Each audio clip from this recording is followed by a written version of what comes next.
Hi guys, आज हम इस वीडियो में बात करेंगे कि डिगॉक्सिन और एसिटाजोलामाइड को अगर हम किसी पर्सन को एक साथ दे दिए तो फिर बॉडी कैसे रिएक्ट करेगी, बॉडी में असल में होगा क्या। ठीक है, तो पहले हम डिस्कस करेंगे कि डिगॉक्सिन क्या है और कैसे काम करता है। फिर हम बात करेंगे कि एसिटाजोलामाइड क्या है और कैसे काम करता है।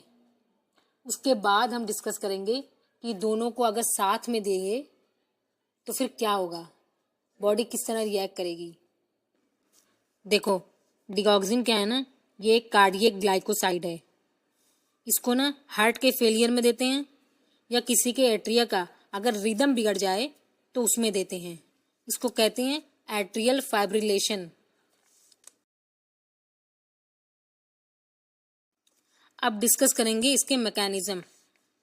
कि सेल में नॉर्मली क्या होता है उसको डिस्कस कर लेते हैं। ठीक है, तो नॉर्मली क्या होता है हार्ट की सेल में कि सोडियम पोटेशियम पंप होते हैं, 3 सोडियम बाहर जाते हैं और 2 पोटेशियम सेल के अंदर आते हैं, और दूसरी साइड सोडियम कैल्शियम एक्सचेंजर होता है, जिसकी वजह से 2 सोडियम अंदर आते हैं और 1 कैल्शियम बाहर जाता है। सोडियम इसलिए अंदर आता है ताकि सोडियम जो बाहर गया 3 उसको कंपनसेट किया जा सके।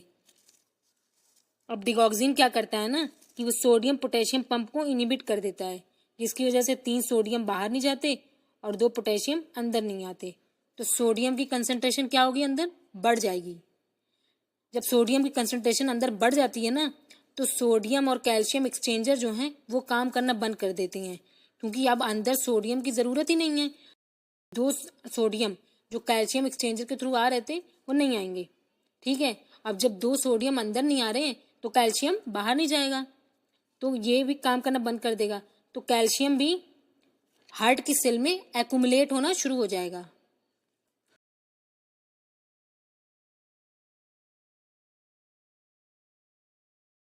हम सबको पता है कि कैल्शियम जहाँ होता है तो क्या करता है, मसल का कॉन्ट्रैक्शन।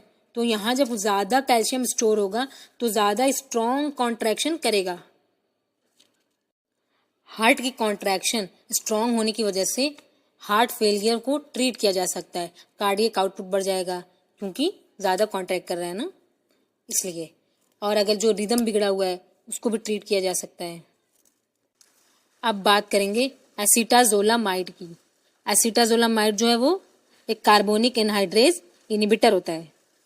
इसको ना ग्लाइकोमा में यूज़ करते हैं। जब आइज में फ्लूइड ज़्यादा हो जाते हैं तो प्रेशर बढ़ जाता है। अल्टीट्यूड सिकनेस में यूज़ करते हैं, एपिलेप्सी में यूज़ करते हैं। अब बात करते हैं कि एसिटाजोलामाइड काम कैसे करता है।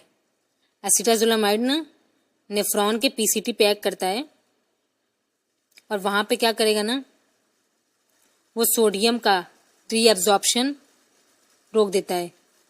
तो सोडियम यूरिन में एक्सक्रीट आउट होना शुरू हो जाते हैं। बाइकार्बोनेट का रीअब्जॉर्प्शन ब्लॉक कर देता है, तो बाइकार्बोनेट भी यूरिन में एक्सक्रीट आउट होना शुरू हो जाते हैं। और हम सबको पता है सोडियम जहाँ है वहाँ वाटर तो आएगा ही आएगा, वाटर को भी एक्सक्रीट करना शुरू कर देता है। कलेक्टिंग डक्ट से पोटेशियम का एक्सक्रीशन शुरू कर देता है। तो यूरिन में क्या क्या ज़्यादा हो गया, सोडियम, बाइकार्बोनेट, वाटर, ठीक है, पोटेशियम। हमने अभी बात की थी कि डिगॉक्सिन जो है वो सोडियम पोटेशियम एटीपीएस पंप को इनिबिट करता है। तो अब देखते हैं कि ये इनिबिट करता कैसे है।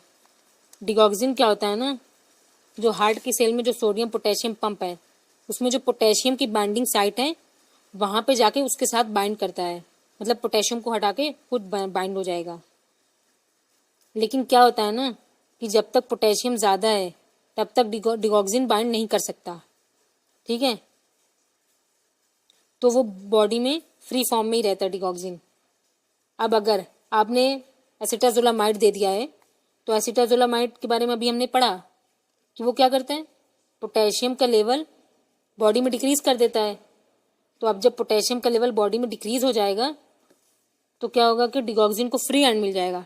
डिगॉक्सिन सोडियम पोटेशियम पंप से जाकर पोटेशियम की साइड पे बाइंड कर जाएगा और फिर अपना एक्शन दिखाना शुरू करेगा, यानी वही कि कैल्शियम का लेवल बॉडी में इंक्रीज कर देगा। लेकिन अगर डिगॉक्सिन की रिक्वायरमेंट में ज़रा सा ज़्यादा हुई ना तो वो टॉक्सिक हो जाता है बॉडी के लिए। दैट्स वाई हमें बहुत ध्यान से यूज़ करना होता है कि डिगॉक्सिन वो काम तो करे जो हम चाहते हैं, वो टॉक्सिक नहीं हो। इसलिए हम एसिटाजोलामाइड के साथ हमें उसे देना अवॉइड करना चाहिए, वरना पोटेशियम के लेवल ड्रॉप करेगा और फिर वो टॉक्सिक हो जाएगा डिगॉक्सिन बाइंड करके। क्वेश्चन अराइज होता है कि डिगॉक्सिन की टॉक्सिसिटी से ऐसा क्या होता है कि हम उस पर इतना ध्यान देना चाह रहे हैं।